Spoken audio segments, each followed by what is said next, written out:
You know what I hate? I hate to see people act ugly and be unscrupulous and do bad things and get away with it.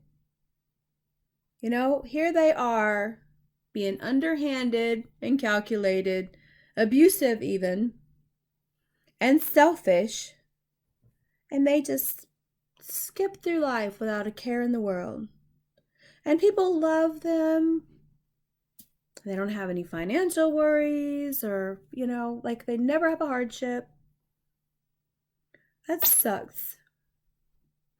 And the rest of us are over here trying to follow the rules, trying to do the right thing, being nice to people, loving the unlovable and unlovely. And it is just one mess after another. One fire after another, one abandonment after another, one rejection after another, one problem after another. You ever feel like that? When you do, where do you go to for advice? A friend, a family member, the internet, Alexa? I go to the Bible. Like, there's some really fantastic stuff in there, in case you didn't know. And I put together a presentation for us. So I hope you enjoy it, because I needed it tonight. When mean people seem to succeed, what does the Bible say? This is one of my all-time favorite scriptures because it is so accurate. This is Paul, okay? So this is 2 Timothy 3, verses 1 through 5. And Paul wrote this book to his apprentice, Timothy. And he says, "But know this, that in the last days, critical times hard to deal with will be here. For men will be lovers of themselves, lovers of money, boastful, haughty, blasphemers, disobedient to parents." I need to underline that one a couple of times because I have teenagers. Unthankful, disloyal, having no natural affection. Do you know what that means? Having no natural affection? Natural affection is what parents should have for their children, what children should have for their parents, what family members should have for one another, what the human race should have for each other. That's natural affection. We don't see that much anymore, do we? You know why? Because we're in the last days. Not open to any agreement. Boy, we see that one, don't we? Slanderers, without self-control, fierce, without love of goodness. There you go. Betrayers, headstrong, puffed up with pride, lovers of pleasure rather than lovers of God, having an appearance of godliness but proving false to its power. And from these, turn away. This little section here, by the way, having the appearance of godliness but proving false to its power, that's all of those people you see over there talking all of this stuff about God and about religion and about what you should and shouldn't do, and then they go home and get drunk and beat their wives. That's what that means. So anyway, so you kind of see why we are where we are. What do you do about it? So this is the book of Ecclesiastes. This is probably my favorite book in the entire Bible, and this is probably my favorite chapter, and this is probably my favorite scripture right here. Because this was written by King Solomon.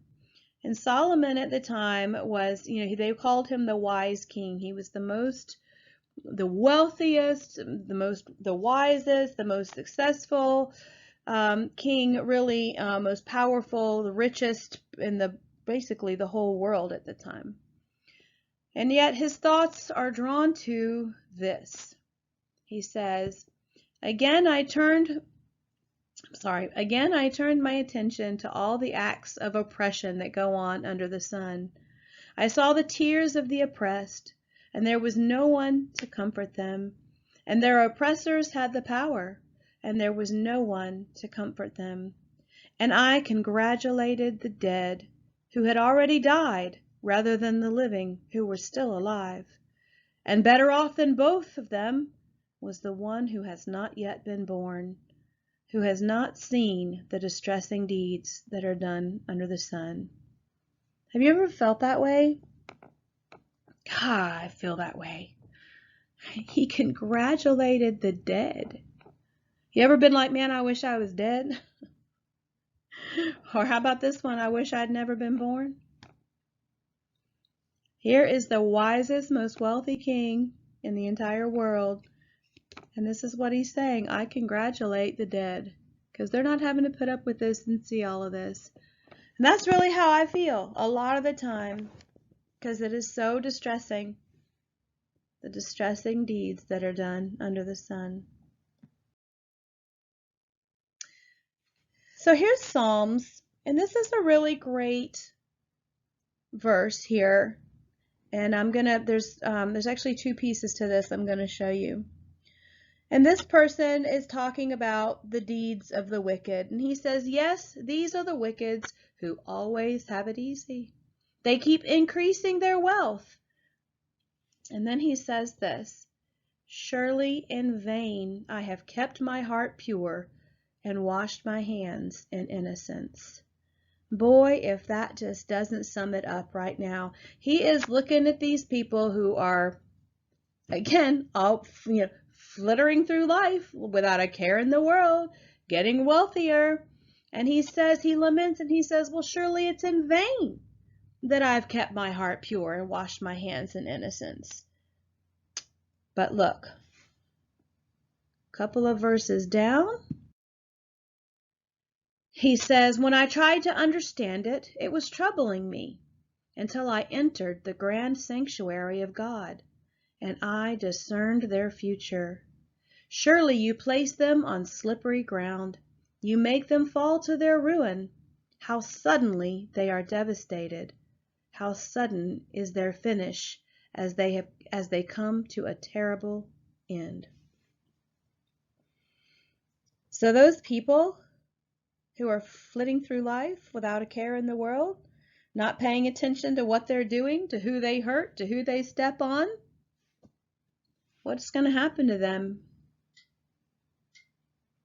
They're going to fall to their ruin. They're on slippery ground. I guess technically we should pity them because they're going to come to a terrible end. And I love this verse, and I love this story, this account that this psalmist wrote, because it really lets us know we're not alone out there. Like, this is not new.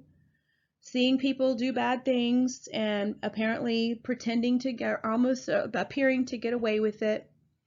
But it was only until he entered the grand sanctuary of God, and God allowed him to see what those people's future would be. So when he entered into the presence of God, when he entered into prayer, when he entered into fellowship with God, God showed him their future and what an end it was going to come to. Because you see, Jehovah is a God of what? Justice. It says, but Jehovah is waiting patiently to show you favor, and he will rise up and show you mercy. For Jehovah is a God of justice. Happy are those keeping in expectation of him. So there's our promise, guys. Even though the world doesn't seem to see it, and our friends don't seem to see it, and their friends don't seem to see it, and the boss doesn't seem to see it, guess who does? Really, the only one who matters. And here's one final note. Revelation 21:4. And he will wipe out every tear from their eyes, and death will be no more. Neither will mourning, nor outcry, nor pain be any more. The former things have passed away. We have a promise. And we have a hope for the future that those other people do not have. So rejoice in that and keep your chin up, because this too shall pass, and so will they. Thank you for watching. Please like and subscribe to Truth Be Told with Grace.